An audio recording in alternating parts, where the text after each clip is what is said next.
ఆలోచించండి. వాడుకున్న నీళ్ళు కూడా ఇళ్ళల్లోనే పెట్టుకొని మురికి నీళ్ళల్లో ఉన్నట్టున్నాం మేము.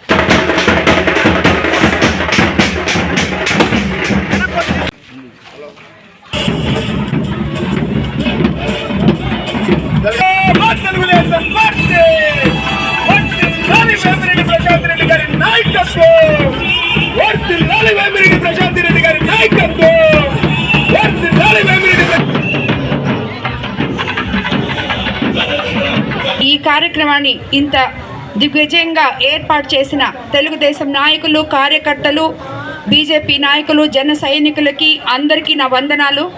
నేను ఉమ్మడి కోవూరు ఎమ్మెల్యే అభ్యర్థిగా మీ ఆడపడుచుగా చంద్రబాబు నాయుడు గారి ఆశీస్సులతో మీ ముందుకొచ్చాను. అలాగే ఎంపీగా వేమిరెడ్డి ప్రభాకర్ రెడ్డి గారు మీ ముందుకొచ్చారు. మమ్మల్ని మీ అమూల్యమైన ఓటు వేసి నమ్మకంతో గెలిపించగలరని అనుకుంటున్నాను.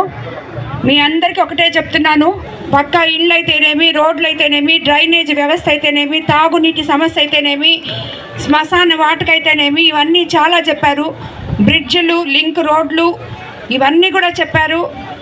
నేను ఆల్రెడీ చెప్పాను, మనం తెలుగుదేశం పార్టీని గెలిపించుకొని చంద్రబాబు నాయుడు గారిని ముఖ్యమంత్రిని చేసుకున్న తర్వాత ఇవన్నీ కూడా మీకు తప్పకుండా, బస్సు సౌకర్యం కూడా లేదని ఇప్పుడే చెప్పారు, అన్నీ కూడా మనం ఏర్పాటు చేసుకుంటాము. పల్లెల్ని పట్టణాలుగా తీర్చిదిద్దుకుంటాము. ఒక్క తెలుగుదేశం ప్రభుత్వానికి అది సాధ్యం. మీరు గడిచిన 5 సంవత్సరాల ప్రభుత్వంలో, ఈ ప్రభుత్వంలో మీకు ఏది అభివృద్ధి జరగలేదు అని మీ ఇళ్ళకు వచ్చినప్పుడు నా కళ్ళకి కనిపించింది. దాన్ని మనము తుడిచిపెట్టేయాలంటే తిరిగి తెలుగుదేశం ప్రభుత్వమే అధికారంలోకి రావాలి. కాబట్టి నేను గెలిచి ఎమ్మెల్యేగా మీ ముందుకు వచ్చిన తర్వాత మా ఇల్లు కూడా ఇక్కడ పక్కనే ఉంది, లేగుంటిపాడులో. నా పొలం కూడా ఇక్కడే ఉంది. కాబట్టి నేను ఎప్పుడూ మీకు అందుబాటులో ఉంటాను. మీ సమస్యలన్నీ తీరుస్తాను. ఏ రోజైనా మీరు నేరుగా నా దగ్గరకు వచ్చి మీ సమస్యలు చెప్పుకోవచ్చు. ప్రతి ఒక్కటి ఇచ్చిన మాట నిలబెట్టుకుంటానని మీకు మరోసారి చెప్తున్నాను. ఎప్పుడు నా గేట్లు తెరిచే ఉంటాయి. మీరందరూ నేరుగా నా దగ్గర రావచ్చు, ఏం సమస్యలు నాకు తెలుసుకోవచ్చు.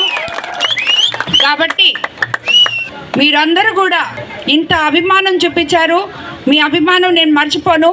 ఎమ్మెల్యేగా గెలిచి తిరిగి వచ్చి మీ సమస్యలన్నీ తీరుస్తానని మరోసారి మాటిస్తున్నాను.